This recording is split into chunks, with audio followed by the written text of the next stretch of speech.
Notebook IAS संस्थान में आप सभी लोगों का भरपूर स्वागत है। हम लोग Uttar Pradesh RO 2023 crash course की श्रृंखला में बातचीत कर रहे थे और इस श्रृंखला में हम लोग स्पेशल जीएस से संबंधित पॉलिटी विषय पर बातचीत कर रहे थे। और पॉलिटी विषय में जो मेरा टॉपिक चल रहा था वो था गवर्नमेंट, सरकार के 3 अंगों के बारे में जो मैंने बताया था। उन तीनों अंगों से संबंधित मुद्दों पे मैंने कुछ पहलू में क्लासों का संचालन कर चुका हूं और कुछ मुद्दों पे आज मैं आपसे बातचीत करने वाला हूं। तो 1 मिनट में सरसरी निगाह लेता हूं और ये बताने की कोशिश करता हूं कि अभी तक मैं आपको कौन सी क्लास दे चुका हूं और आज किस मुद्दे पे आपसे बातचीत करने वाले हैं। तो आज की क्लास अगर देखी जाए तो जो हम लोगों की क्लास है, मैंने आपको बताया था सरकार टॉपिक गवर्नमेंट हम लोग पढ़ रहे थे। और इस सरकार टॉपिक में मैंने आपको बताया था सरकार के 3 अंग हैं। एक अंग जो मैंने आपको बताया था वो बताया था विधायिका, दूसरा जो अंग मैंने बताया था वो बताया था कार्यपालिका और तीसरा अंग जो मैंने बताया था वो बताया था न्यायपालिका। न्यायपालिका के बारे में मैंने आपसे बातचीत किया था। विधायिका के बारे में मैंने कहा था पूरा चार्ट मैं पहले बना चुका हूं, वहां से चाहे तो आप दे सकें। यहां मैं केवल आपको अपडेट करने की कोशिश कर रहा हूं कि मैं किन किन बिंदु पे आपसे बातचीत किया हूं। तो ये मैंने बताया था ये केंद्र स्तर पे भी पाया जाता है और राज्य स्तर पे भी पाया जाता है। केंद्र में जो होता है उसको आमतौर पर हम लोग संसद कहते हैं और राज्य में जो होता है आमतौर पर उसको हम लोग राज्य विधानमंडल कहते हैं, राज्य विधानमंडल कहते हैं। फिर इसको भी मैंने तोड़ के आपको बताया था, एक राज्यसभा होता है, एक राज्यसभा और दूसरा जो होता है उसको लोकसभा कहा जाता है। और इसको भी मैंने तोड़ के 2 भागों में आपको बताने की कोशिश किया। तो बताया था एक तो होता है विधानसभा और दूसरा विधान परिषद होता है, विधान परिषद होता है। ये मैंने आपको बताने की कोशिश किया था, यानी कि सदन कितने होते हैं ये मैंने इस पे मैंने आपसे बातचीत किया था। इसी तरह से कार्यपालिका में भी मैंने आपको केंद्र स्तर पे और राज्य स्तर पे दोनों कार्यपालिका से परिचित कराया। इसको एक तरह से हम लोग कह सकते हैं भारत सरकार और इसको हम लोग एक तरह से कह सकते हैं राज्य सरकार कह सकते हैं, राज्य सरकार। जो भारत सरकार, इसमें तमाम सारे बिंदु पे मैंने आपसे बातचीत किया था, राष्ट्रपति, उपराष्ट्रपति, प्रधानमंत्री, मंत्रिपरिषद, ऐसे तमाम सारे मुद्दों पे। ऐसे यहाँ पर मैंने राज्यपाल, सीएम, मंत्रिपरिषद, महाधिवक्ता, ऐसे तमाम सारे बिंदु पे मैंने यहाँ भी बातचीत किया था। तो हम आपको जो क्लास अभी तक दिए हैं, अभी तक जो गवर्नमेंट हम लोगों का 3-4 दिन से 4-5-6 दिन से जो चल रहा है उसमें मैंने आपको ये पूरी बात बता चुका हूँ। केंद्र की विधायिका बता चुका हूँ, राज्य की विधायिका बता चुका हूँ, केंद्र की कार्यपालिका ये पूरी बता चुका हूँ और राज्य की कार्यपालिका ये भी पूरा बता चुका हूँ। आज जिस मुद्दे पे मैं स्पेशल आपसे बातचीत करने वाला हूँ, कोशिश करूँगा कि सारी मुद्दे यहाँ कवर कर दूँ। वो है हम लोगों का वो मुद्दा होगा आज का सुप्रीम कोर्ट होगा, फिर उसके बाद हाई कोर्ट होगा और उसके बाद लोअर कोर्ट होगा। ये 3 बिंदु जो हैं, चूँकि आरओ की क्रैश कोर्स है तो चीज़ों को केवल रिवीजन करने के पर्पज़ से मैं आपको बताऊंगा कि चीज़ें केवल आपका रिवीजन करा सकूं। बहुत सारी गहराई में जाके मैं आपकी बातों को नहीं बता सकता हूं। वो सारी बातें मैं अपनी डिटेल की क्लास जब लेकर के आऊँगा तब मैं उन मुद्दों पे आपसे बातचीत करूँगा। तो अगर आज मैं इस बिंदु पे आपसे बातचीत कर लेता हूँ, इस बिंदु पे मैं आपसे बातचीत कर लेता हूँ, तो जो गवर्नमेंट टॉपिक होता है लगभग 50% क्वेश्चन तो अकेले गवर्नमेंट कवर करता है। तो ये सारी चीज़ें कवर करते हैं। तो आज मैं ये बता करके कोशिश करूंगा कि supreme court, high court, lower court को अपडेट कराते हुए तेज़ी से आपको निकल चलूं। तो सबसे पहले इसमें मैं आपको बता देता हूं सुप्रीम कोर्ट, फिर मैं बताता हाई कोर्ट, फिर मैं 2 मिनट चर्चा कर लूँगा लोअर कोर्ट से संबंध। तो सीधे चलता हूँ मैं अपनी क्लास में। आज का जो मेरी क्लास है, हेडिंग डाल लीजिएगा आप, आपकी हेडिंग होनी चाहिए सर्वोच्च न्यायालय, सुप्रीम कोर्ट के बारे में। सर्वोच्च न्यायालय ये हम लोग पढ़ते हैं, सरसरी निगाह से इसको रिवीजन करने की कोशिश करते हैं। सबसे पहली बात ये देखा जाए भारत में न्यायपालिका को जो हम लोग देखते हैं वो किस तरह की न्यायपालिका है। तो भारत में जो न्यायपालिका है वो आपको ये याद रखना, भारत में एकहरी न्यायपालिका है। भारत में दोहरी न्यायपालिका नहीं लिया गया, एकहरी न्यायपालिका, यानी एक ही न्यायपालिका सर्वोच्च बिंदु पे बैठा हुआ और सारी न्यायपालिकाएं जो हैं उसके अंडर में काम करते हैं। अगर किसी देश में इस तरह की न्यायपालिका है तो उसको कहा जाता है एकहरी न्यायपालिका। दोहरी न्यायपालिका का मतलब होता है कि सर्वोच्च शिखर पे जो बैठा हुआ केंद्र में, उसी की हैसियत रखने वाला राज्यों में भी बैठा हो, वो दोहरी न्यायपालिका होता है। जैसे यूएसए में दोहरी न्यायपालिका चलते हैं, भारत में दोहरी न्यायपालिका नहीं है, भारत में एकहरी न्यायपालिका है। तो सर्वोच्च शिखर पे भारत में कौन बैठा रहता है? सर्वोच्च शिखर पे बैठा है सर्वोच्च न्यायालय बैठा है, सर्वोच्च न्यायालय बैठा है। इसके नीचे उच्च न्यायालय बैठे हैं, उच्च न्यायालय बैठे हैं। और इसके नीचे देखा जाए तो अधीनस्थ न्यायालय है, लोअर कोर्ट जिसको हम लोग कहते हैं, अधीनस्थ न्यायालय, अधीनस्थ न्यायालय है। अगर बातचीत किया जाए कि भारतीय संविधान के अनुच्छेदों में, तो संविधान का जो अनुच्छेद है 124, वो हम लोगों को सुप्रीम कोर्ट हम लोग पढ़ेंगे अभी, तो यहाँ देखेंगे 214 हम लोगों को हाई कोर्ट में दिखाई देगा और 233 लोअर कोर्ट में। जिस देश में एक ही अदालत होती है जो सर्वोच्च बिंदु पे बैठी होती है और सारी अदालतों को रेगुलेट करती है, उस देश की न्यायपालिका को कहा जाता है एकहरी न्यायपालिका। तो हमारे देश में यही सर्वोच्च बिंदु पे बैठा है सर्वोच्च न्यायालय, यही सर्वोच्च बिंदु पे बैठा हुआ है और ये सारे न्यायालयों को क्या करता है, रेगुलेट करता है। लेकिन अगर हम बात करें यूएसए का, अगर हम बात करें यूएसए का, तो यूएसए में ऐसा नहीं है। यूएसए में मान लीजिए अगर ये यूएसए है, यूएसए, और यूएसए में कि ये सपोज करिए कि ये कोई एक प्रांत है, ये कोई एक प्रांत है और ये यूएसए मान लीजिए राष्ट्र है, तो इस राष्ट्र के पास भी एक सर्वोच्च अदालत होगा, इस राष्ट्र के पास भी, और इसके पास भी एक सर्वोच्च अदालत है। जो पावर ये रखते हैं उसी तरह का पावर ये भी रखता है। अगर किसी देश में, एक ही देश में, देश के पास जो अदालत काम करने वाली संस्था है, उस देश के राज्यों के पास भी उसी तरह की संस्था हो, तो इसको हम लोग एकहरी नहीं कहते हैं, इसको दोहरी कहते हैं, दोहरी न्यायपालिका। अगर सुप्रीम कोर्ट की तरह उत्तर प्रदेश, बिहार, झारखंड, छत्तीसगढ़, तमिलनाडु ऐसे राज्यों के पास भी सुप्रीम कोर्ट स्थापित कर दिया जाए, तो कहेंगे कि हमारे भारत देश में दोहरी न्यायपालिका चलती है। तो हम अपने भारतीय देश, और ये एकहरी न्यायपालिका की प्रावधान कहाँ से लिया गया है, सवाल पूछा गया है, तो आपको याद रखना है गवर्नमेंट ऑफ इंडिया एक्ट 1935 यानी कि 1935 के अधिनियम से हम लोग एकहरी न्यायपालिका की व्यवस्था को लाए हैं। और 1935 का अधिनियम कहाँ से है, तो आप कहेंगे ब्रिटेन से। यानी कि खुले शब्दों में एग्जामिनर आपसे एक सवाल पूछ के चला जाता है कि भारत में एकहरी न्यायपालिका का प्रावधान कहाँ से लिया गया, ब्रिटेन से। गवर्नमेंट ऑफ इंडिया एक्ट 1935 तो ये एक्ट भी पूछता रहता। अब मैं चलता हूँ सीधे अपनी इस टॉपिक पे जो मैं बताने चलूँ। यहाँ से आपको 2 सवाल मिलेंगे, 2 सवाल। भारत में किस तरह की न्यायपालिका, एकहरी, कहाँ से लिया गया, ब्रिटेन का लीजिए या का लीजिए आप 1935 का अधिनियम। तो पहुँचते हैं मैं अपने मुद्दे पे। तो सुप्रीम कोर्ट में सबसे पहले मैं आपको एक चीज़ ये बता देता हूँ, इसकी पृष्ठभूमि, इसकी ज़रा 2 लाइन यहाँ से भी सवाल पूछता, वरना मैं पृष्ठभूमि नहीं बताता आपको। यहाँ से सवाल आते हैं इसलिए मैं बताने की कोशिश कर रहा हूँ। सबसे पहली बात, भारत में जो सुप्रीम कोर्ट स्थापित किया गया है, अगर इस सुप्रीम कोर्ट को स्थापना को देखा जाए तो भारत में सुप्रीम कोर्ट की स्थापना जो हम लोग किए हैं वो कहाँ से किए हैं भैया, तो एक बात आप याद रखेंगे, 1935 के अधिनियम से प्रेरित होकर के हम लोगों ने किया, पहली बात।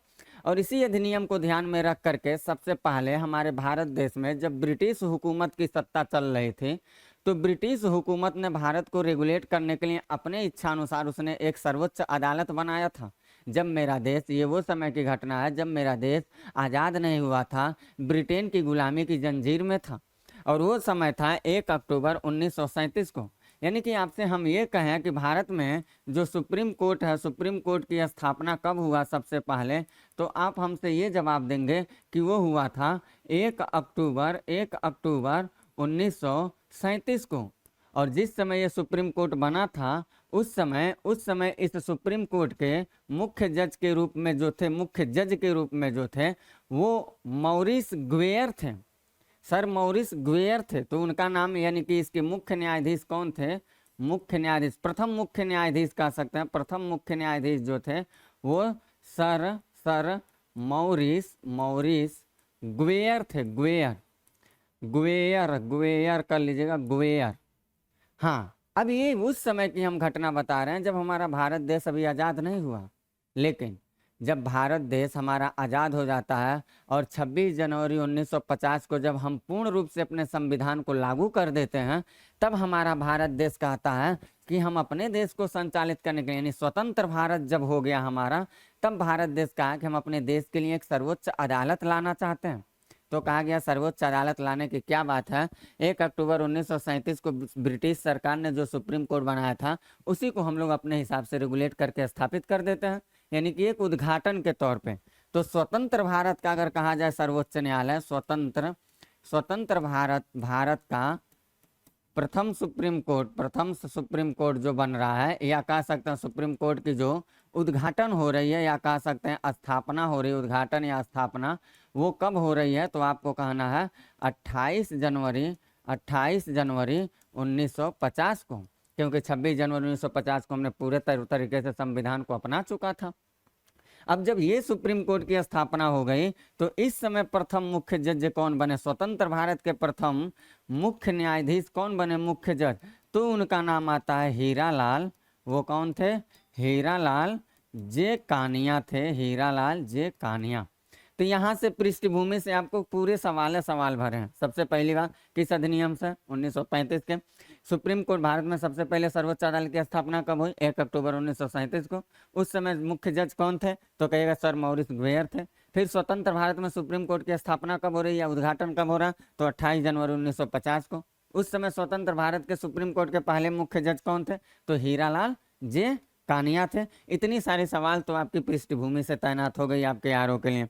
अब हम लोग चलते हैं इस सर्वोच्च अदालत से अगली बात पढ़ने कि सुप्रीम कोर्ट की आखिर गठन कैसे होती है, उसके बारे में हम लोग देख लेते हैं। 2 लाइन गठन के बारे में, सर्वोच्च न्यायालय ही हम लोग पढ़ रहे हैं तो गठन के बारे में। तो भाग वगैरह तो हम बता चुके हैं, पहले भाग है 5, आपको याद रखना। अनुच्छेदों में देखा जाए तो 124 से लेकर 147 तक इसको मिलेगा।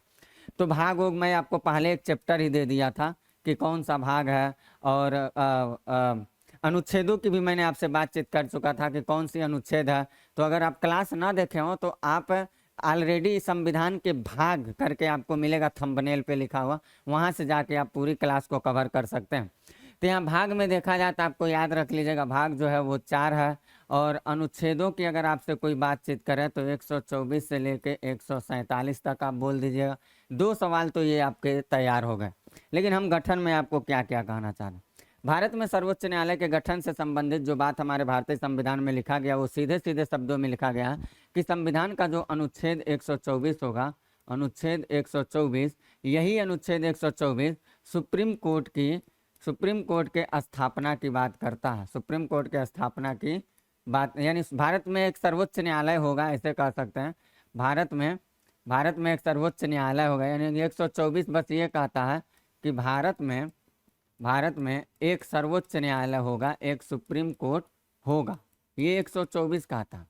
और जब हमारे देश में संविधान बना था ना, तो मूल रूप से उस समय जब सुप्रीम कोर्ट की स्थापना कर दिया गया, गठन कर दिया गया था, तो उस समय मूल संविधान में देखा जाए, मूल संविधान में जब हमारा संविधान जो बना था, मूल संविधान में उस समय जो हमारे न्यायाधीश थे सुप्रीम कोर्ट में, वो टोटल 8 थे।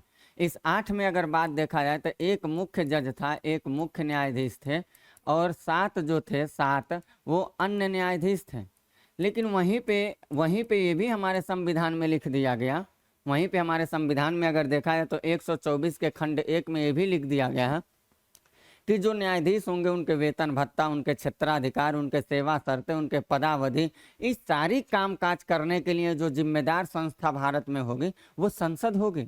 यानी संसद चाहेगी तो सुप्रीम कोर्ट के जजों की नियुक्ति, जजों की तबादला, वेतन भत्ता इत्यादि कामकाज के लिए जिम्मेदार होगी। जजों की संख्या को भी अगर बढ़ाना घटाना है तो उसके लिए संसद ही जिम्मेदार होगी, ये ऑलरेडी लिख दिया गया था। और संसद ने इसी बात को ध्यान में रख करके क्या किया, 1956 में क्या किया, संसद ने अधिनियम बना दिया।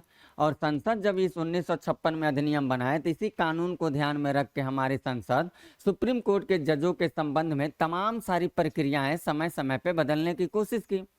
जिस समय हमारे देश का मूल संविधान बना था उस समय 8 जज थे। अगर आपसे कोई ये सवाल पूछ दे यूपीएससी मॉडल का कि आज हमारे मूल संविधान में कितने न्यायाधीश हैं सुप्रीम कोर्ट में, तो आपका एक ही जवाब होना चाहिए कि 8 आज भी हैं। आज भी हमारे सुप्रीम कोर्ट में 8 ही मुख्य जज की प्रावधान हमारा संविधान करता है। हाँ, ये अलग बात है कि जब 1956 का अधिनियम लेकर के आया गया तो 1956 के अधिनियम ने संसद को जो अधिकार दे दिया है, उस अधिकार के तहत संसद समय समय पे सर्वोच्च अदालत के जजों को बढ़ाते चला गया। और 2008 में जाके हमारी जो संसद थी वो 31 जज का प्रावधान की, लेकिन उसको भी चेंज करते हुए हमारी संसद 2019 में जा करके टोटल कितना कर दी, 34 न्यायाधीश कर दी है। तो 1956 में क्या कर रही है संसद, कानून जो बना के लाई वो 8 जज से 11 जज की, और समय समय पे बदलते बदलते ये कहाँ लेके चली गई, 1956 से ये चली जाती है 2008 तक आ जाती है। और इस समय कितना कर दिया, इस समय 31 जज का प्रावधान किया गया था, 31 न्यायाधीश, जिसमें एक मुख्य था, एक मुख्य, और इसमें से 30 क्या थे, अन्य जज थे। लेकिन इस 2008 वाली भी कंडीशन को 2019 में जाके बदल दिया गया और कर दिया गया टोटल 34 न्यायाधीश। इसमें एक मुख्य जज बनता है, एक मुख्य जज, और जो 33 हैं वो 33 अन्य न्यायाधीश बने हैं, अन्य न्यायाधीश। यानी कि एक सवाल एग्जामिनर आपसे करंट में ये पूछ सकता है कि वर्तमान में सर्वोच्च न्यायालय में न्यायाधीशों की संख्या कितनी है, न्यायाधीशों की संख्या कह दे, बता दो भैया कितनी है, तो आपका जवाब होगा 34 है, जिसमें एक मुख्य है और 33 क्या है, अन्य है। ये बात आप कह के उससे निकल जाइए, 33 अन्य है। तो गठन से कुछ ऐसी बातें याद रखना। और एक बात मेरी याद रखिएगा, यूपीएससी के अगर मान लीजिए देखते होंगे तो ये सवाल घुमा के बहुत पूछता रहता है, ये अधिनियम जरूर याद रखिएगा। संसद का जो ये पावर दिया गया 1956 का अधिनियम, इसी के तहत संसद संविधान में सर्वोच्च न्यायालय के न्यायाधीशों की संख्या, वेतन भत्ता, क्षेत्राधिकार, सेवा शर्तें, न्यायाधीशों की संख्या, इस सब में चेंजेस करता रहता है और किया भी है समय समय पे। तो ये बात आपको याद रखना है, इतनी सारी बातें आपको गठन से संबंधित याद रखना। अब हम आपको ये बताते हैं कि मान लीजिए कि इतने जज हुए, अब ये जज बनेगा कौन, भारत के ऐसे कौन से होंगे लोग जिनके अंदर ऐसी काबिलियत देखा जाएगा कि उनके सीधे सुप्रीम कोर्ट का जज बना दिया जाएगा। मतलब सुप्रीम कोर्ट के न्यायाधीश की योग्यता क्या है, अब मैं उस पर आपसे बातचीत कर लेता।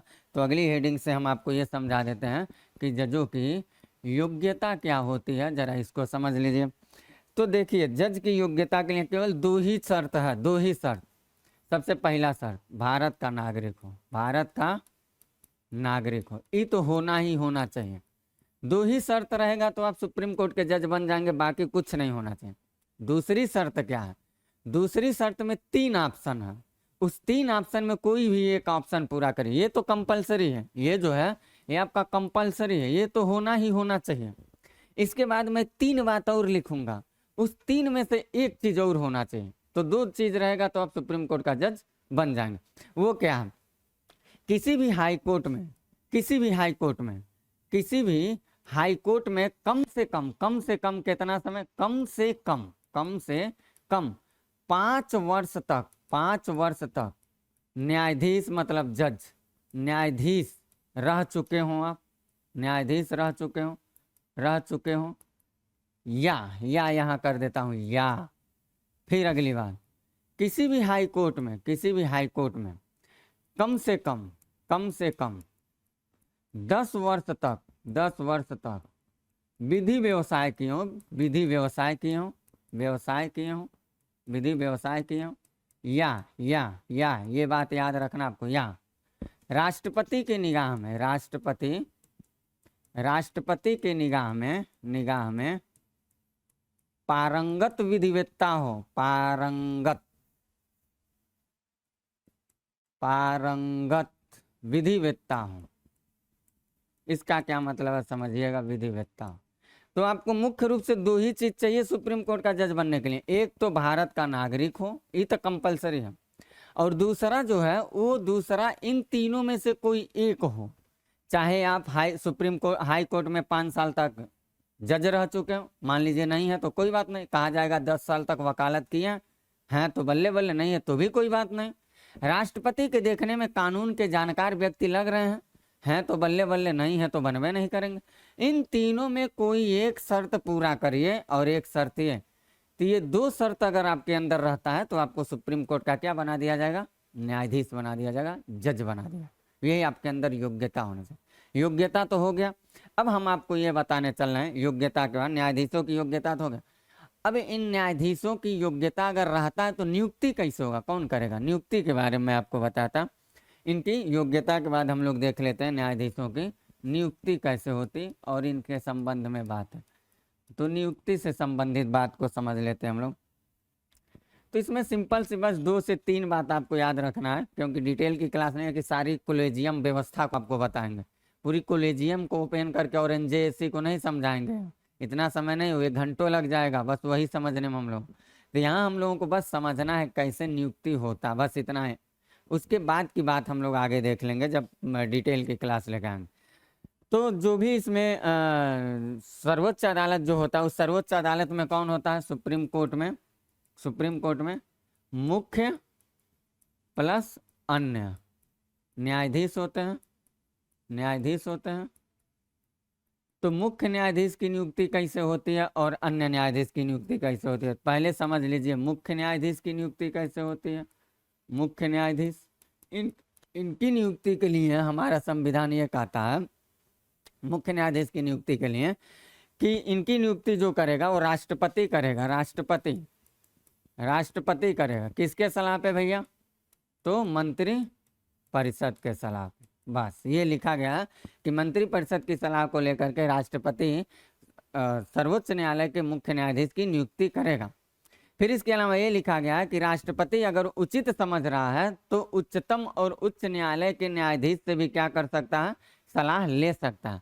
इसके बाद राष्ट्रपति को ये कहा गया है कि आप मंत्रिपरिषद की सलाह लेके मुख्य जज बना दीजिए, लेकिन अगर राष्ट्रपति को ये लग रहा है कि हमें किसी सुप्रीम कोर्ट या किसी हाई कोर्ट के जज से सलाह लेना चाहिए तो राष्ट्रपति उसके लिए स्वतंत्र ले सकता है।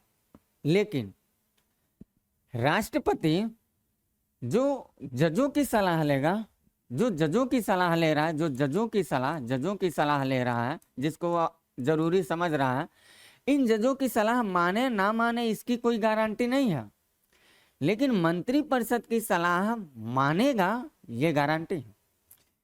इसीलिए यहाँ विरोधाभास आता है। न्यायपालिका को आप सरकार के अधीन क्यों कर रहे हो, न्यायपालिका के आदमी की नियुक्ति करने जा रहे हो भैया, और न्यायपालिका के लोगों की सलाह मानने के लिए बाध्य है ये नहीं हो, और आप कार्यपालिका के आदमी की बात को मान करके न्यायपालिका का जज बना दे रहे हो। इस बात की कहां तक गारंटी है कि जिस जज को आप बनाओगे वो सरकार की नहीं सुनेगा, क्योंकि सरकार के कहने पे ही जब उस आदमी को आप बना रहे हो, जजों की बात आप सुन ही नहीं रहे हो, तो जो जज बनेगा इस बात की कहां तक गारंटी है कि वो जज सरकार की पक्ष में काम नहीं करेगा। इसीलिए कहा गया कि ये व्यवस्था गाबड़ गिल्ला हो रहा, ये खराब है, इसको खत्म करिए, कॉलेजियम लेके आइए। कॉलेजियम क्या होता अभी उसको भी बताते थे। तो मुख्य जज के बारे में तो ये बात कहा गया। बच गए अब कौन, अन्य जज। तो अन्य जज के बारे में क्या कहा गया उसको भी समझ लीजिए। अन्य न्यायाधीश के बारे में तो इनकी भी नियुक्ति कौन करेगा, राष्ट्रपति ही करेगा। किसके सलाह पे करेगा भैया, तो मंत्रिपरिषद। इसके बाद ये लिखा गया है कि ये जो जजों की सलाह है ये तो रहेगा ही, जजों की सलाह ये तो किसी हाई कोर्ट या सुप्रीम कोर्ट जिसको राष्ट्रपति समझ रहा। इसके अलावा भारत का मुख्य जज, यानी कि जो सुप्रीम कोर्ट का जज बना है, इससे भी पूछ सकते हैं भारत का मुख्य जज। ये है अन्य जज की नियुक्ति के बारे में। यहाँ भी कहा गया है कि इसकी बात मानने के लिए राष्ट्रपति मजबूर है, बाध्य है, बाकी किसी की बात माने ना माने कोई मतलब नहीं। अब देखें, आप सुप्रीम कोर्ट के अन्य जज बना रहे हैं, और सुप्रीम कोर्ट के अन्य जज बनाते समय राष्ट्रपति जब नियुक्त करेगा तो वो बात किसकी मान रहा, अन्य जज में भी बात किसकी मान रहा, अन्य जज की नियुक्ति कर रहा, तो भी मंत्रिपरिषद मतलब कार्यपालिका मतलब सलाह, क्योंकि मंत्रिपरिषद सामूहिक रूप से किसके प्रति उत्तरदायी होती है, लोकसभा के। और लोकसभा में बहुमत दल का जो नेता होता प्रधानमंत्री होता। यानी कि कान आपको ऐसे घुमा के पकड़वाया जा रहा है ये कि राष्ट्रपति कुल मिला जुला के पीएम के मर्जी से ही जज को बनाएंगे। तो ये बात की कहाँ गारंटी है भैया कि जब पीएम के कहने पे आप किसी को जज बना दोगे तो जज पीएम की नहीं सुनेगा। सुनेगा, जाहिर सी बात है, तो न्यायपालिका का जो कामकाज है वो डिस्टर्ब होगा। इसीलिए कहा गया कि ये बहुत गाबड़ गिल्ला चल रहा है, ये व्यवस्था को खत्म करिए, और एक नई व्यवस्था लाया गया। कौन सी? कोलेजियम। तब लाया गया कोलेजियम। कहा गया ये तो बहुत गड़बड़ है, ये तो नाइंसाफी हो रहा। आप व्यक्ति की नियुक्ति कर रहे हैं, न्यायाधीश की नियुक्ति कर रहे हैं, और न्यायाधीश की बात आप मान ही नहीं रहे हैं, आप सरकार की बात मान रहे हैं, तो न्यायाधीश तो गाबड़ गिल्ला करेगा है। तो ये व्यवस्था हटा के क्या ला दिया गया? कोलेजियम ला दिया गया। अब कोलेजियम जब आया तो क्या, चूंकि मुख्य न्यायाधीश की नियुक्ति के संबंध में एक परंपरा चल रहा था। वो परंपरा क्या था कि वरिष्ठ सदस्य को, कहीं संविधान में लिखा उखा नहीं गया, वरिष्ठ सदस्य को न्यायाधीश बनाया जाएगा। लेकिन केशवानंद भारती का जब केस आया था तो इंदिरा गांधी सरकार एक तानाशाह सरकार थी, उन्होंने वरिष्ठ सदस्य वाले सिस्टम को तोड़ करके वरीयता क्रम में जो नहीं था वरिष्ठ उसको मुख्य जज बना दे, और ये नेहरू जी के जमाने से आ रहा था, और वहीं से व्यवस्था टूट गया, और टूटने के बाद सरकार की तानाशाही दिखने लगे। इसलिए भी कहा गया कि कोलेजियम व्यवस्था को लाइए, सरकार बहुत तानाशाही कर रही है न्यायाधीशों की नियुक्ति में, वरिष्ठता का भी ध्यान नहीं दे रही है, ऐसे कामकाज भी कर रही है। तो आया कोलेजियम प्रणाली। तो वरिष्ठ सदस्य क्या क्या क्या प्रावधान है मैं वो नहीं बता रहा हूँ आपको, वो आपके आरों से दूर दूर तक उसका मतलब नहीं है, और कोलेजियम की पूरी गहराई से नहीं बताएंगे, बस मेंबर बताने जा रहा हूँ आपको कि क्या क्या है। कोलेजियम में बहुत सारे वाद आए हैं, उन वाद को भी नहीं हम लोग पढ़ेंगे। एसपी गुप्ता वाद आया है, इसको भी नहीं देखेंगे। एडवोकेट्स ऑन रिकॉर्ड एसोसिएशन बनाम भारत संघ मामला जो आया था, फिर इस राष्ट्रपति ने सुप्रीम कोर्ट से स्पेशल रेफरेंस लेकर के सलाह लिया था, परामर्श लिया था। तो ये कुछ भी हम लोग नहीं देखेंगे, डायरेक्ट हम लोग देख लेते हैं कोलेजियम की कुछ एक दो बातें। तो आप यहाँ पे एक दो बातें बस कोलेजियम की याद रखिएगा, बस एक दो बातें, बाकी सारी बातें जब हम लोग अपनी क्लास लेके आएंगे वहाँ देखेंगे। कोलेजियम में कुछ हम लोगों को खास नहीं देखना, बस एक बात आपको ये याद रखना कोलेजियम में कि कोलेजियम का जो वर्तमान स्वरूप है ये क्या है? वर्तमान स्वरूप ये है कि इसमें 5 सदस्य होंगे।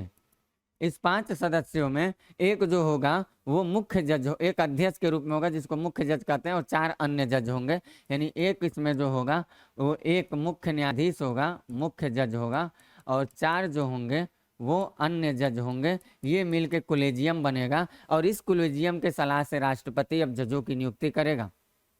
लेकिन इसको भी जब मैं अपनी क्लास लेकर के आऊँगा, लगभग आधे घंटे की ये बात है, इसको समझाऊंगा, इसमें भी बहुत सारी समस्याएं आती चली गई। इस कोलेजियम वाली व्यवस्था में भी देखा जाए तो बहुत सारी समस्याएं आती चली गई।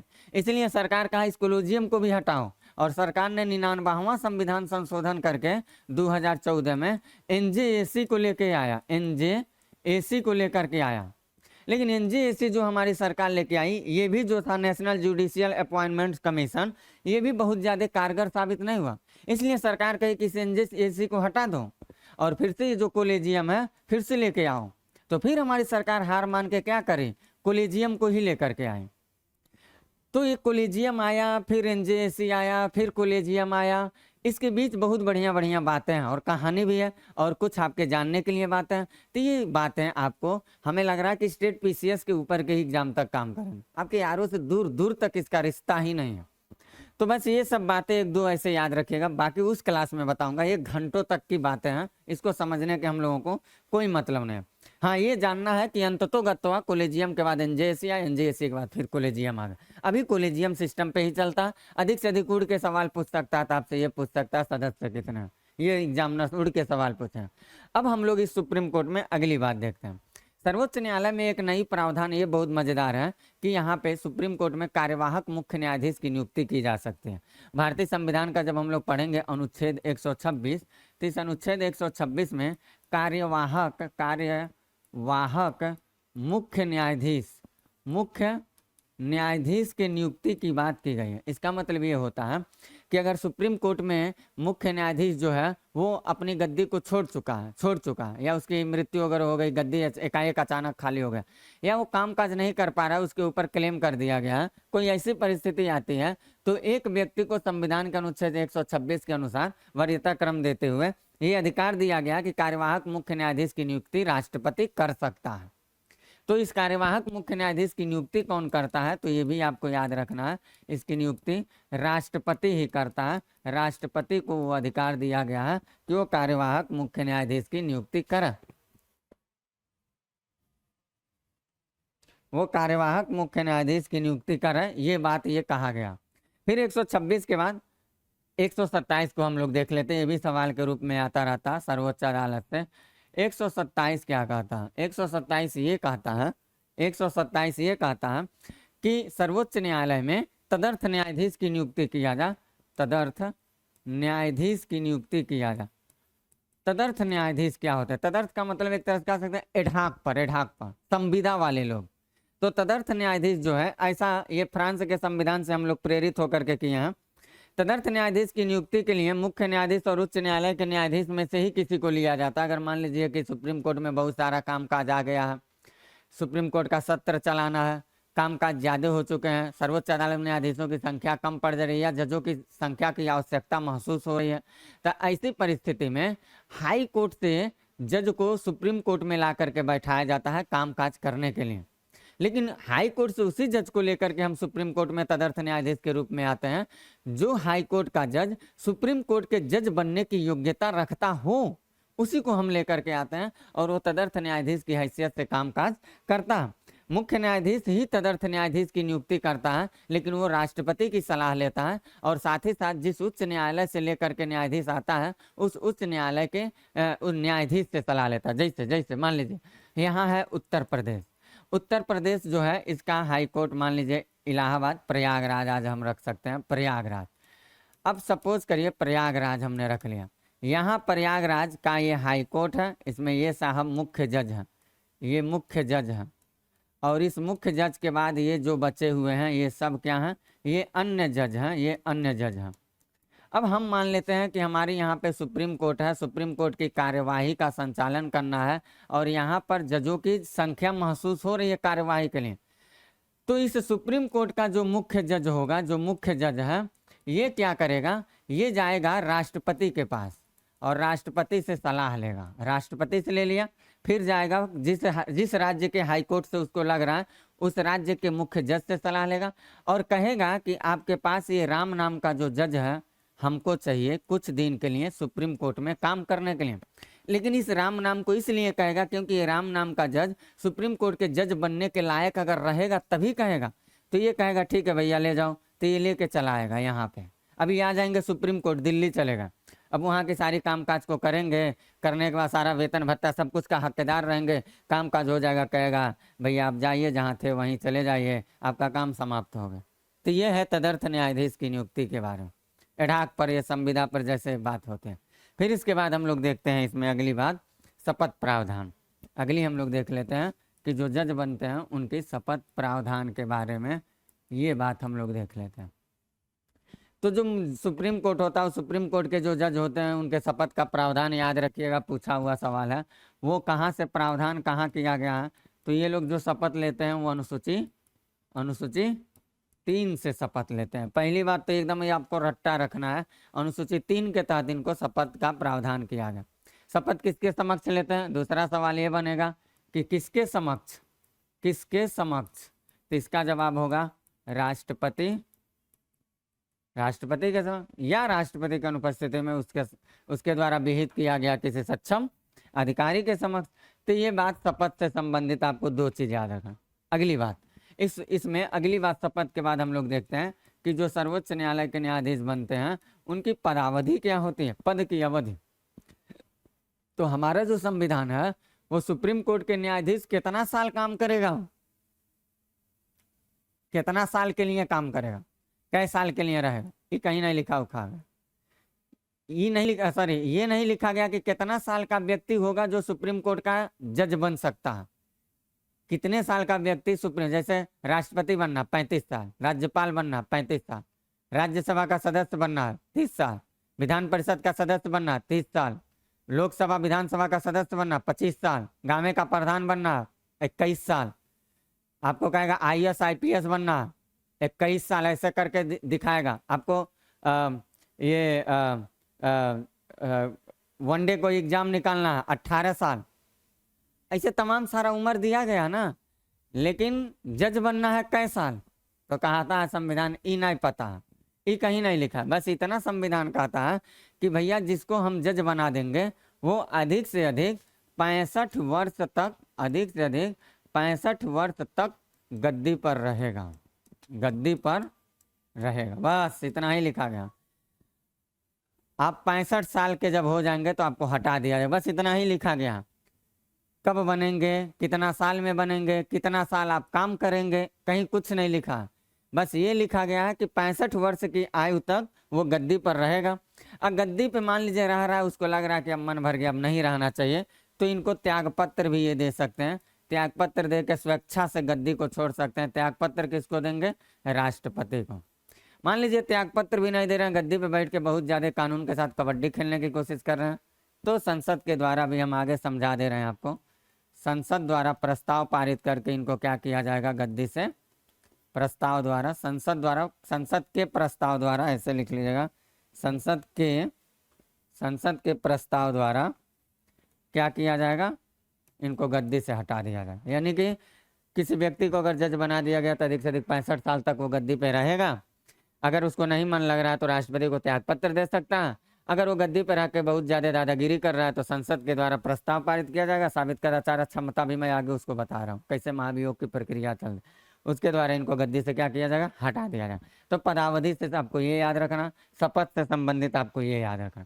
इसके बाद मैं आपको बताता हूँ सुप्रीम कोर्ट से ही संबंधित अगली बात, कि अगर सुप्रीम कोर्ट का न्यायाधीश बन जाते हैं आप, तो आपको पैसा वैसा कितना मिलेगा? वेतन भत्ता, क्योंकि सारा काम तो पैसा पे ही टिका है। तो पैसा जो मिलता है वो भारत की संचित निधि से दिया जाता है। पैसा कहाँ से मिलेगा? भारत की संचित निधि से। और भारत की संचित निधि का प्रावधान कहाँ किया गया? संविधान का अनुच्छेद 266 में। इसका निर्धारण कौन करेगा कि जज को इतना पैसा मिलना चाहिए? तब हम शुरू में बोले हैं सब कामकाज की जिम्मेदार कौन होता है? एक के बात मारिएगा ऑप्शन जहां देखिएगा, कौन? संसद। बहुत ज्यादा आपको रट के ना पढ़ना, बहुत ज्यादा कॉन्सेप्ट बना के पढ़ना। ऑप्शन गलत नहीं होगा, हर जगह रटने की कोशिश करेंगे तो मार खा जाएंगे, कंफ्यूज हो सकते हैं। इसलिए कंफ्यूज शुरू में ही मैंने बोल दिया, जितना काम काज है सब संसद ही जिम्मेदार है। सेवा शर्त, क्षेत्राधिकार, वेतन भत्ता, पद से संबंधित या जजों की संख्या, ये जितना सारा घुमावदार सवाल पूछेगा इधर उधर करके, कुछ नहीं करना। संसद जहां ऑप्शन देखिए ठोक दीजिए, सही निकलेगा। तो वेतन भत्ता से आपको ये जानना, बाकी ये जानना है कि कार्यकाल में अगर है जज, तो सरकार, अगर कोई मान लीजिए जज है और सरकार दादागिरी करिए, जज बार बार क्या कर रहा है सुप्रीम कोर्ट का, कि सरकार को हिदायत दे रहा है, भैया तुम कानून के साथ कबड्डी खेलो। सरकार नाराज भी तो हो सकती है, कहेगी इसका वेतन भत्ता रोक दो। तो सरकार की औकात नहीं है कि रोक दें, क्योंकि ये संविधान कहता है जब तक वो गद्दी पे रहेगा सरकार उसका कुछ नहीं बिगाड़ सकती, कुछ भी नहीं बिगाड़ सकती है। मतलब जो कहते हैं ना, मर्द की तरह सामने से वार करो, देख लेते हैं क्या करो, तो उस तरह से सरकार कुछ नहीं बिगाड़ सकती। अब बाकी चोरों की तरह तो कुछ भी कोई कर सकता है, वो तो अलग बात है। तो निर्धारण याद रखिएगा संसद के पास, क्योंकि इन लोगों के पास संवैधानिक बहुत ज्यादा पावर दिया है। हाँ, ये बात जरूर कहा गया है कि अगर मान लीजिए हमारी देश फाइनेंशियल इमरजेंसी का सामना कर रहा है, वित्तीय आपातकाल हमारे देश में लागू हो गया, तब न्यायाधीशों से कहा गया कि ऐसी परिस्थिति अगर आ जाती है तब आपका वेतन भत्ता जो है उसमें हम जरूरी समझेंगे तो कटौती कर सकते हैं। बुरा मत मानिएगा, ये हमारा समझ, क्योंकि देश भाई देश ही से तो जहाँ हर कोई किससे, राष्ट्र से।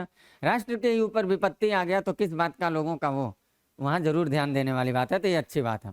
फिर अगली बात हम लोग देखते हैं कि मान लीजिए कोई व्यक्ति जज बन गया और न्यायाधीश बन के बहुत ज़्यादा दादागिरी कर रहा है, तो न्यायाधीशों को गद्दी से हटाया कैसे जाता है?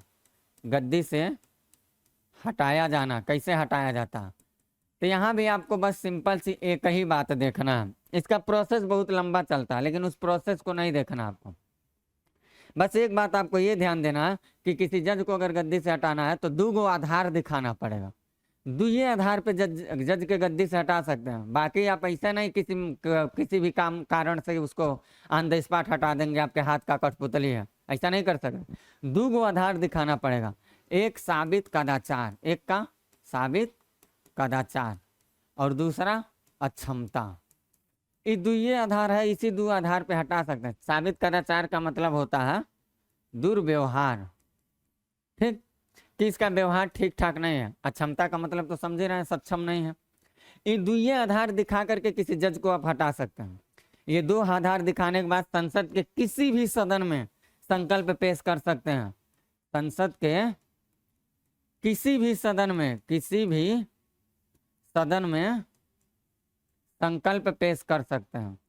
ये बात याद रखिएगा, भी सवाल पूछा गया, पेश कर सकते हैं, ठीक। चाहे लोकसभा के देखने में लग रहा है जज दादागिरी कर रहा, चाहे राज्यसभा को लग रहा है जज दादागिरी कर रहा, तो संकल्प पेश कर सकता। अगर मान लीजिए लोकसभा को लगा कि जज बहुत दादागिरी कर रहा, तो कम से कम 100 सदस्यों का लिखित देना पड़ेगा। ये नहीं कि मन में आया ऐसे सुबह उठ के आए और पता चला लोकसभा सदस्य वाइफ से झगड़ा करके आ गए, लोगों करवा जज बेचारे के ऊपर लग गए, इसी को हटा देता। ऐसा नहीं कर सकते। ये कोई खिलौना नहीं है मार्केट में बिक रहा, जब मन खरीद लो जब मन तोड़ दो। यहाँ प्रक्रियाएं चलती हैं, और वो प्रक्रिया कैसे चलती है, वो प्रक्रिया ऐसे चलती है। अगर मान लीजिए साबित कर आचार क्षमता दिख गया, संसद के किसी भी सदन के पास ये पावर है कि हाँ, चाहे लोकसभा हो चाहे राज्यसभा हो, राज्यसभा, ठीक। तो अगर लोकसभा को लगे या राज्यसभा को लगे, तो इसके लिए कहा क्या गया है, कहा यह गया है कि अगर लोकसभा को लग रहा है कि जज के अंदर गड़बड़ी है, तो अपने सदन के कम से कम 100 सदस्य से लिखित रूप से ये बात लेके आए कि वो वास्तव में अक्षम है, या उसके अंदर साबित कदाचार या दुर्व्यवहार वाली जो कंडीशन है उसको 100 सदस्य से लिखित पहले लाओ, तब मानेंगे। अभी ये शुरुआत हो रही है। और उसके बाद अगर राज्यसभा को लग रहा है कि न्यायाधीश के अंदर गड़बड़ी है, तो इसको कहा गया भैया तुम अपने 50 सदस्य के साथ लेके आओ, वो भी लिखित, तब हम क्या करेंगे। अब समझिएगा बात।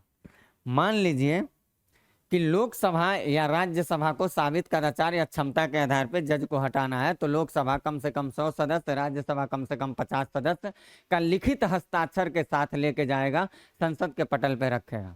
और जब ये रख दिया जाएगा तो अध्यक्ष और सभापति क्या करेंगे, इस पे विचार करेंगे। और अध्यक्ष सभापति जो होते हैं वो विचार जब करेंगे, तो इसके लिए एक समिति बनाई जाती है। इन दोनों लोगों की बातों में कहाँ तक सच्चाई है, एक समिति बना दी जाती है। और ये समिति जांच करती है कि जिस जज के खिलाफ लोकसभा या राज्यसभा इस तरह की बात कर रहा है, ये बात कहाँ तक सत्य है। समिति जो होती है वो जांच करती है। और वो समिति के जो सदस्य या अध्यक्ष या जो मेंबर होते हैं कोई और नहीं होता।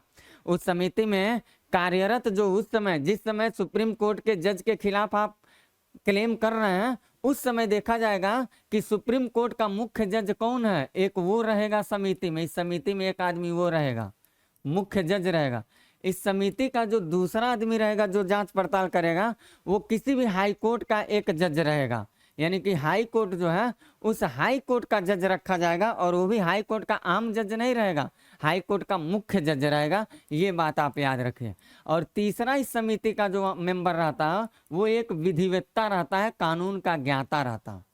अब लोकसभा राज्यसभा किसी को लगा कि जो हमारे ये न्यायाधीश है उनके अंदर साबित कदाचार या क्षमता है, तो ये जैसे कहेंगे तो कहा जाएगा ठीक है, तो पहले ये प्रूफ करके दो। लोकसभा अगर कह रही है तो 100 सदस्य लेकर के आओ, राज्यसभा कह रही 50 सदस्य।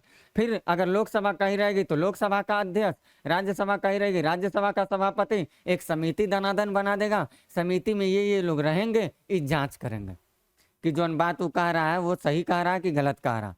अब जब जांच होगा और आरोप सही पा लिया जाएगा, आरोप सही अगर मिल जाएगा कि वास्तव में जज के अंदर गड़बड़ी है, तब लोकसभा, तब देखिए क्या होगा, तब शुरू होगा कहानी। तब लोकसभा और राज्यसभा, इन दोनों को कहा जाएगा, लोकसभा और राज्यसभा, इन दोनों को कहा जाएगा कि इन दोनों के अंदर मतदान कराओ। और मतदान होगा। मतदान के बाद कहा जाएगा कि संसद के दोनों सदनों में प्रस्ताव को फेंक दिया जाएगा। प्रस्ताव जब जाएगा तो ये लोग अपने विशेष बहुमत से क्या करेंगे, विशेष बहुमत से क्या करेंगे, उसको पास करेंगे। विशेष बहुमत से, विशेष बहुमत माने 2/3, ये भी करेंगे विशेष बहुमत से। और जब विशेष बहुमत से पास होगा, विशेष बहुमत मतलब यहाँ भी 2/3, तब माना जाएगा, विशेष बहुमत से पास हो जाने के बाद माना जाएगा कि जज के अंदर गड़बड़ी है, उसको गद्दी से हटाना चाहिए। तो छोटी मोटी प्रक्रिया नहीं है, लंबी प्रक्रिया चलती है। कैसे लगेगा साबित कदाचार क्षमता, तो सदन में संकल्प पेश किया जाएगा। जो सदन संकल्प पेश करेगा वो अपना, अगर लोकसभा 100 सदस्य, राज्यसभा 50 सदस्य, अगर लोकसभा करेगा तो लोकसभा सभापति, लोकसभा अध्यक्ष, राज्यसभा करेगा राज्यसभा सभापति, समिति बनाएगा, समिति के ये मेंबर होंगे, ये जांच करेंगे, प्रूफ कर देंगे। तब संसद के सदनों को कहा जाएगा कि अपने विशेष बहुमत से आप पारित करिए। जब पारित हो जाएगा तब माना जाएगा कि जज के अंदर गड़बड़ी है, तब वो गद्दी छोड़ेगा। इतना आसानी से जज को नहीं हटा सकते हैं आप। जज कोई वैसे आम आदमी नहीं है। लेकिन इसमें आपको याद क्या करना है, आपको याद बस ये करना है क्या, साबित कदाचार अक्षमता, ये आपको रट्टा मारना। संसद के किसी भी सदन में ये रट्टा मारना है। और आपको रट्टा क्या मारना है? विशेष बहुमत। यही आपसे वनडे में सवाल पूछ के वो निकल सकता। बाकी ये सब छोड़ दीजिएगा, ये आप अपने यूपीएससी के लिए रखिएगा जानकारी के लिए। बस ये इतनी बात, ये लाइन आप छोड़ दीजिएगा। अब हम लोग चलते हैं कहाँ? अब हम लोग इसमें आगे की बात देखते हैं, आगे की बात। तो मैंने आपको ये भी बता दिया। अब मैं आपको बताता हूँ कि जो सर्वोच्च न्यायालय होता है उसके क्षेत्राधिकार कौन कौन सा है। सर्वोच्च न्यायालय के क्षेत्राधिकार कौन कौन सा है, इसके क्षेत्र का अधिकार कहाँ कहाँ तक ये काम काज कर सकता। तो सर्वोच्च न्यायालय के जो क्षेत्राधिकार होते हैं वो कई तरह के क्षेत्राधिकार होते हैं। जैसे एक होता है प्रारंभिक क्षेत्राधिकार। प्रारंभिक, ये हम आपको डिटेल में नहीं बताएंगे, ये बात हम नहीं बताएंगे यहाँ। इसको हम लोग कहते हैं मूल क्षेत्र, बस ऐसे बता दे रहे हैं, मूल क्षेत्राधिकार। ठीक। दूसरा जो होता है उसको कहते हैं अपीलीय क्षेत्राधिकार। अपीलीय क्षेत्राधिकार। तीसरा जो है उसको हम लोग कहते हैं, अपीली के बाद तीसरा जो है परामर्शदात्री क्षेत्राधिकार। परामर्शदात्री क्षेत्राधिकार। इसके बाद जो है वो हम लोग कहते हैं, उसको हम लोग कहते हैं न्यायिक क्षेत्राधिकार, यानी कि न्यायिक समीक्षा कह सकते हैं, न्यायिक समीक्षा। ये भी इसके क्षेत्राधिकार में ही आता है। इसके बाद हम लोग ये कह सकते हैं अभिलेख न्यायालय के रूप में काम करता है, ये भी इसका क्षेत्राधिकार है, अभिलेख न्यायालय। तो ये प्रारंभिक या मूल क्षेत्राधिकार, अपीली क्षेत्राधिकार, परामर्शदात्री क्षेत्राधिकार, परामर्शदात्री या सलाहकारी क्षेत्राधिकार, ये सारी चीजें जो हम लोग देखेंगे, ये सारी चीजें ये सब के सब इसके क्षेत्राधिकार में आते हैं। इसके अलावा भी है तो उसको इत्यादि कर दीजिए। ठीक। इसमें से एक एक के बारे में बस दो लाइन आपको जानना। जैसे प्रारंभिक क्षेत्राधिकार क्या होता, तो प्रारंभिक जो क्षेत्राधिकार होता है, कुछ ऐसे भारत में मामले होते हैं जिसको आप सीधे सीधे सुप्रीम कोर्ट में लेके चले जा सकते। हर मामला को आप सीधे सुप्रीम कोर्ट लेके नहीं जा सकते हैं, लेकिन कुछ ऐसे मामला होते हैं जिनको सीधे सुप्रीम कोर्ट में दायर किया जा सकता है ऑन द स्पॉट। उसको हम लोग कहते हैं प्रारंभिक क्षेत्राधिकार या मूल क्षेत्राधिकार। अगर भारतीय संविधान में देखा जाए, भारतीय संविधान के अनुच्छेदों को, तो अनुच्छेद 131 बस इसको याद रखना। आपको ये सीधे पूछ देता, 131 को याद रखना। और दूसरी बात ये याद रखना है कि ये जो प्रारंभिक क्षेत्राधिकार है ये भी दो रूपों में बटा हुआ है। ये भी दो रूप में बटा हुआ, एक होता है अत्यंतिक प्रारंभिक क्षेत्राधिकार और एक होता है न्यायाधीश प्रारंभिक क्षेत्राधिकार। अत्यंतिक जो होता है, इसके जो दो रूप होते हैं, उन दोनों रूपों में क्या क्या आपको याद रखना कि कोई भी जो इसका जो पार्ट 1 है, इसका जो पार्ट 1 है और इसका जो पार्ट 2 है, पार्ट 2, तो पार्ट 1 में बस आपको ये याद रखना है कि दो राज्यों के बीच में विवाद हो गया, भारत सरकार या किसी राज्य सरकार के बीच में विवाद हो गया, या भारत सरकार और राज्यों के ग्रुप में विवाद हो गया। राज्य, मान लीजिए 4 राज्य मिल गए एक साथ, भारत सरकार से कर लिए पंगा। अगर ऐसा कोई विवाद हो रहा है तो इसको कहते हैं हम लोग प्रारंभिक क्षेत्राधिकार या मूल क्षेत्राधिकार का पार्ट 1। पार्ट 1 मतलब अत्यंतिक प्रारंभिक क्षेत्राधिकार। ये अनुच्छेद 131 से सीधे सुप्रीम कोर्ट में दायर होगा और कहीं दायर नहीं करें, सीधे सुप्रीम कोर्ट में दायर करिएगा। और इसका जो पार्ट 2 है, न्यायिक जो है, इसमें यह लिखा गया है कि अगर कोई व्यक्ति फंडामेंटल राइट का वायलेशन करता है, अनुच्छेद 12 से 35 के बीच में अगर हनन होता है, तो सीधे आप सुप्रीम कोर्ट में जाना चाहते हैं तो आप जा सकते हैं, ये इजाजत देता है। तो प्रारंभिक में ये याद रखिएगा। फिर इसके अलावा हम लोग देखते हैं अपीलीय क्षेत्राधिकार। तो अपीलीय क्षेत्राधिकार में कई तरह की अपील होती है। संवैधानिक मामलों की अपील होती है। अपीलीय क्षेत्राधिकार में कई तरह की अपील होती है। जैसे एक होता है संवैधानिक मामलों में अपील। संवैधानिक मामलों में अपील, संवैधानिक मामलों में जो अपील होता है, अपील, ये भारतीय संविधान का अनुच्छेद 132 का था, संवैधानिक मामलों में अपील। और संवैधानिक मामलों में जो अपील होता है, इसमें यह कहा गया है कि अगर संविधान की व्याख्या करना है तो संविधान की व्याख्या करने का अधिकार किसके पास होगा? सुप्रीम कोर्ट के पास होगा। और अगर संविधान की बेंच बनाना है व्याख्या से संबंधित, तो कम से कम न्यायाधीशों की संख्या कितनी होनी चाहिए? कम से कम न्यायाधीशों की संख्या होनी चाहिए 5 जज। तो अभी तक कहा जाएगा कि सबसे बड़ा खंडपीठ बनने वाला कौन है? अभी तक जो संविधान की व्याख्या करने के लिए खंडपीठ बना था, कहिएगा केशवानंद भारती का वाद है 1973। और उस वाद में अभी तक का सुप्रीम कोर्ट का सबसे बड़ा खंडपीठ बना था और उस समय 13 जज की पीठ बैठी थी, 13 जज के बेंच ने सुनवाई किया था। इसीलिए केशवानंद भारती वाद को हम लोग बेसिक स्ट्रक्चर कहते हैं, बुनियादी ढांचा बोलते हैं।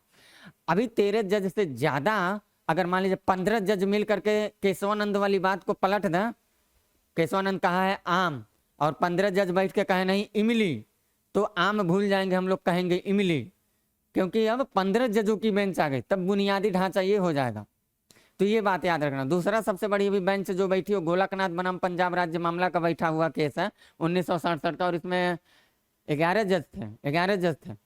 तो ये बात आप सब आपको याद रखना है। तो ये संवैधानिक मामलों से अपील की बात है, ये बस ऐसे समझते चलिए, आपके इतना वो नहीं है, ये सब हम लोग आगे पढ़ेंगे इसको। फिर दूसरा दीवानी मामलों में अपील। तो दीवानी मामलों में अपील में आपको केवल और केवल याद रखना अनुच्छेद, दीवानी मामलों में अपील में केवल आपको अनुच्छेद याद रख लीजिए, इतना ही काफ़ी है। 133 दीवानी मतलब खेती बाड़ी, जमीन जायदाद, बियाह, तलाक, उत्तराधिकार, ऐसे मामले अगर जाते हैं सुप्रीम कोर्ट में जाएंगे। बाकी क्या क्या प्रावधान हो हम अलग से बताएंगे। चौथा है फौजदारी, यानी कि आपराधिक मामलों में, आपराधिक मामलों में अपील भी आप कर सकते हैं, आपराधिक मामलों में अपील आप कर सकते हैं। यह है संविधान का अनुच्छेद 134। ये बस आपको अनुच्छेद याद रखना है ना, अनुच्छेद आपको याद रखना। आपराधिक मामलों के अलावा अगर देखा जाए तो इसमें एक आता है विशेष इजाजत से अपील किया जाता है, कुछ मुद्दों को विशेष इजाजत से अपील किया जाता है। ये सारी बातें हम आपको इजाजत से अपील किया जाता है, तो ये आप याद रखिएगा। 135 134 का खंड के बाद भी चलते रहते हैं। 100 विशेष इजाजत से अपील, संवैधानिक मामलों से अपील 32 याद रखिएगा, दीवानी मामला 133, आपराधिक मामला 134, और एक छोड़ के यहाँ लिखिएगा, एक छोड़ के 136। उसके बाद एक और आता है, इसमें एक और आता है, लेकिन उसको हम लोग यहाँ से समझ लेते हैं। यहाँ से देख लीजिए आप, यहीं से देख लीजिए। प्रारंभिक क्षेत्राधिकार को मैंने बताया, अपीलीय क्षेत्राधिकार को। अब इसको हम लोग देख लेते हैं, यहाँ से देखिए परामर्शदात्री क्षेत्राधिकार से। तो परामर्शदात्री क्षेत्राधिकार को भी मैंने आपको पहले ही बता दिया, पहले ही बताया था जब राष्ट्रपति पढ़ाया था। अनुच्छेद 143 जो है ये सुप्रीम कोर्ट को परामर्श देने के लिए कहता है, लेकिन 143 में भी दो तरह की बात है। एक 143 का खंड 1 है और एक 143 का खंड 2 है। ये मैं आपको राष्ट्रपति भी पढ़ाते समय बताया था। राष्ट्रपति को कहा गया कि राष्ट्रपति सुप्रीम कोर्ट से किसी तथ्य से संबंधित मुद्दा हो, किसी कानून से संबंधित मुद्दा हो या संविधान से संबंधित अगर कोई बात नहीं समझ पा रहा है तो राष्ट्रपति क्या कर सकता है, राष्ट्रपति ये सुप्रीम कोर्ट से सलाह मांग सकता है। और सुप्रीम कोर्ट क्या करेगा, सुप्रीम कोर्ट राष्ट्रपति को सलाह दे सकता है, जरूरी नहीं है देगा। फिर राष्ट्रपति क्या कर सकता है, राष्ट्रपति ये सुप्रीम कोर्ट की सलाह को मान सकता है, जरूरी नहीं है माना। क्या कह रहे हैं, परामर्श सलाहकारी में ये कहा गया, परामर्शदात्री में 143 में दो फेज आते हैं, एक 143(1), 143(2). 143(1) ये कहता है कि अगर राष्ट्रपति के सामने कोई तथ्य आ गया, राष्ट्रपति के सामने कोई कानून नहीं समझ में आ रहा, राष्ट्रपति को संविधान ही नहीं समझ में आ रहा क्या है, तो सुप्रीम कोर्ट से जाकर सलाह मांग सकता है, जरूरी नहीं है मांगा। और अगर मांग रहा है तो सुप्रीम कोर्ट राष्ट्रपति को सलाह दे सकता है, जरूरी नहीं है दे। और अगर दे भी दिया तो राष्ट्रपति उसकी सलाह को जरूरी नहीं है माने, मान सकता है। लेकिन इसका फेज 2 क्या कहता है, ये कहता है कि आजादी से पूर्व आजादी से 1950 से पहले की हम बात करें, आजादी से पूर्व के संधि समझौता, अगर ये आजादी से पहले की संधि समझौता पर राष्ट्रपति सलाह मांगने जा रहा तो राष्ट्रपति, यहाँ याद रखिएगा एक चीज बदल जाता है, राष्ट्रपति सुप्रीम कोर्ट से सलाह मांग सकता है। सुप्रीम कोर्ट राष्ट्रपति को सलाह देने के लिए बाध्य है। यहाँ देखिए, यहाँ दे सकता है नहीं बल्कि ये बाध्य है। अभी देंगे तो राष्ट्रपति जो होगा वो सुप्रीम कोर्ट का सलाह मान सकता है। बात समझिएगा। 1950 से पहले की जो है बात है, यानी 1950 के पूर्व की जो संधि समझौते हैं, उन उन्हें आज़ादी से पहले आप यहाँ 1985 कर लीजिए समझने के लिए। आज़ादी 1900 वो आप लगेंगे दिमाग लगाने, 1950 से कर लीजिए, 1950 से पूर्व के संधि समझौते। तो राष्ट्रपति को कहा गया कि आप सलाह मांगना चाहें तो मांग सकते हैं। सुप्रीम कोर्ट को कहा गया कि आप सलाह देने के लिए बाध्य हैं, देना ही पड़ेगा आपको, राष्ट्रपति माने या ना माने। लेकिन यहाँ पे क्या है, राष्ट्रपति मांग सकता है, सुप्रीम कोर्ट दे सकता है, वो मान सकता है, ये सब सबकी मर्जी चलती है। इस तरह से देखा जाए तो एक चीज और इसमें याद रखिएगा, अभिलेख न्यायालय भी पूछा जाता है। अनुच्छेद 129, अनुच्छेद 129 जो है, इसमें कहा गया है कि सुप्रीम कोर्ट को अभिलेख न्यायालय कहा गया, अभिलेख न्यायालय कहा गया है। न्यायालय, अभिलेख न्यायालय का मतलब ये हुआ कि इसका निर्णय जो होगा, सुप्रीम कोर्ट का निर्णय जो होगा, निर्णय वो क्या होगा, अंतिम होगा, अंतिम होगा। यानी कि सुप्रीम कोर्ट अगर कोई डिसीजन दे दिया है तो राज्य हर लोगों को मानना अंतिम वो निर्णय होगा।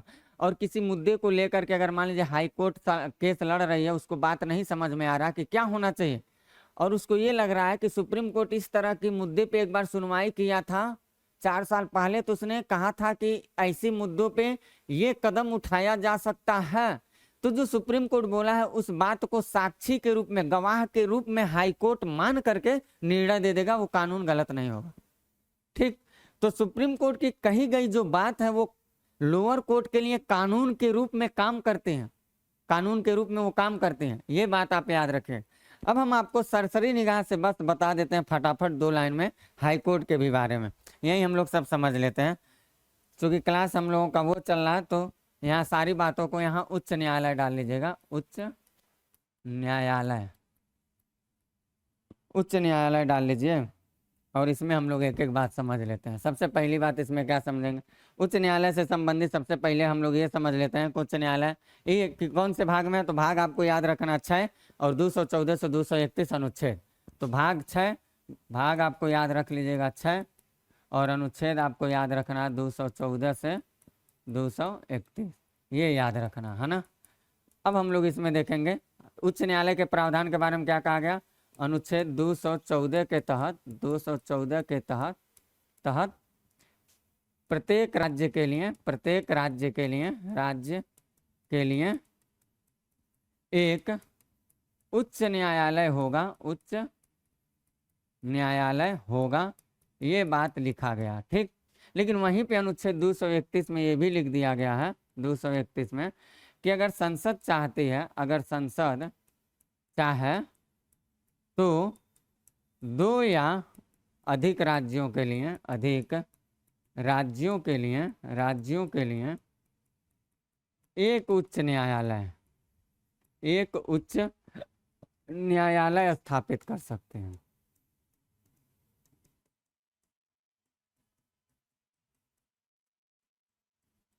क्या समझे आप, ये समझे कि 214 कहता है कि हाई कोर्ट की स्थापना किया जाए हर राज्य के लिए, लेकिन 231 ये भी कहता है कि अगर संसद चाह रही है तो 2 या 2 से अधिक राज्य या केंद्र शासित प्रदेशों के लिए एक ही हाई कोर्ट बना सकती है, ये व्यवस्था हमारे यहाँ है।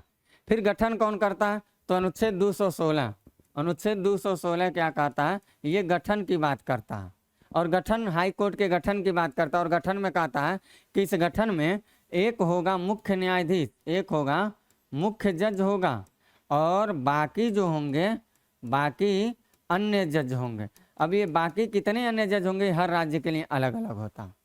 ठीक, ये बात आपको याद रखना। और अन्य राज्य, अन्य जो जज न्यायाधीश होंगे उनकी संख्या में समय समय पे क्या होगा, संख्या कितना होगा, इसको निर्धारित करने के लिए कहा गया है कि राष्ट्रपति समय समय पे इनकी संख्या को निर्धारित करेगा कि अन्य जज कितने होने चाहिए। तो 216 से संबंधित आपको ऐसे कुछ बात गठन से संबंधित याद रखना। फिर योग्यता क्या होगी, फिर आ जाइए अनुच्छेद 217, तो यहाँ कहा गया है इसकी योग्यता से संबंधित बातें की गई हैं, और हाई कोर्ट के जज की योग्यता क्या होनी चाहिए, तो उसमें भी एक चीज कंपलसरी है, क्या, भारत का नागरिक हो, भारत का नागरिक हो, ये तो कंपलसरी है। भारत का नागरिक तो सुप्रीम कोर्ट में भी होना चाहिए था।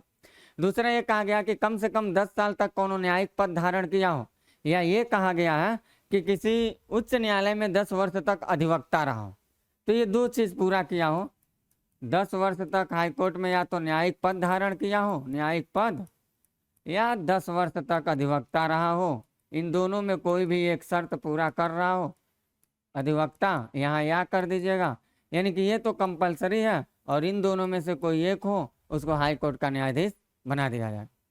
इसके बाद हम लोग देखेंगे कि हाई कोर्ट का मान लीजिए न्यायाधीश बन गया, उसको नियुक्त कौन करेगा, नियुक्त, तो उसको नियुक्त करने के लिए आपको फिर मैं उसी तरह से बता रहा हूँ, सुप्रीम कोर्ट हाई कोर्ट की तरह।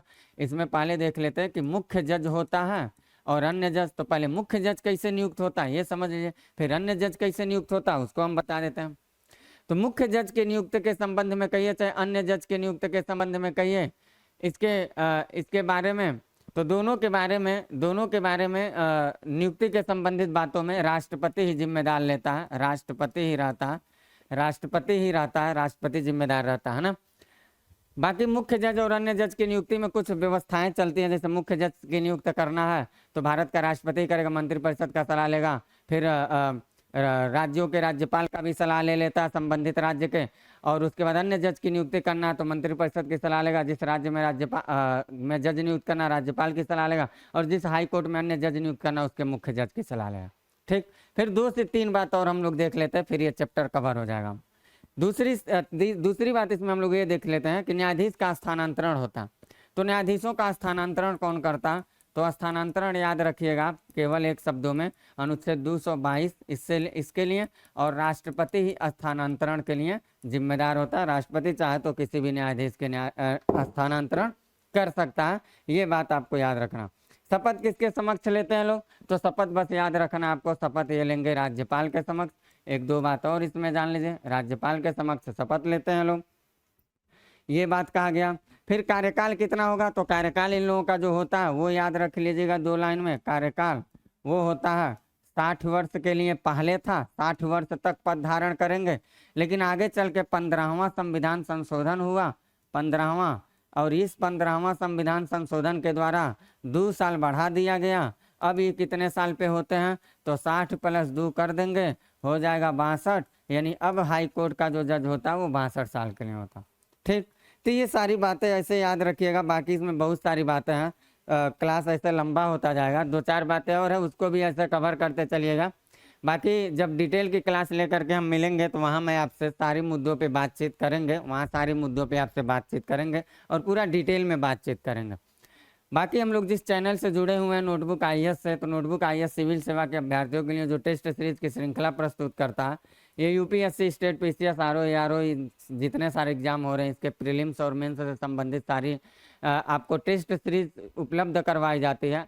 अगर ये जो सुविधाएं हैं ये ऑनलाइन ऑफलाइन दोनों मोड में उपलब्ध करवाई जाती है। अगर आप चाहें दिल्ली के आसपास के क्षेत्रों में हैं तो आप ऑफलाइन ज्वाइन कर सकते हैं, दूर दराज के क्षेत्रों में ऑनलाइन, और ऑनलाइन ज्वाइन करने के लिए आप इस नंबर पर संपर्क करके अपनी टेस्ट सीरीज श्रृंखला से जुड़ करके नोटबुक IAS के एक सदस्य बन करके आप अपनी प्रतियोगी परीक्षा को आप भावी और आसान तरीके से संपन्न कर सकते हैं।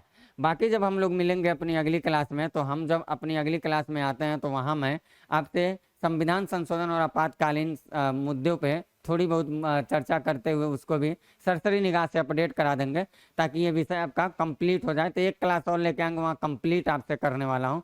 और ये याद रखिएगा, कोई पूरा डिटेल में हम किसी बात को बताने की कोशिश नहीं कि ये क्रैश कोर्स है, जैसा कि आप थंबनेल पे भी पढ़ते होंगे। तो मैं ये मान के चल रहा हूँ कि आप सब जानते हैं, मैं केवल रिवीजन आपको कराने की कोशिश कर रहा हूँ। तो मिलता हूँ मैं अपनी क्लास अगली क्लास में, तब तक के लिए लेता हूँ मैं आपसे इजाज़त। Bye, best of luck.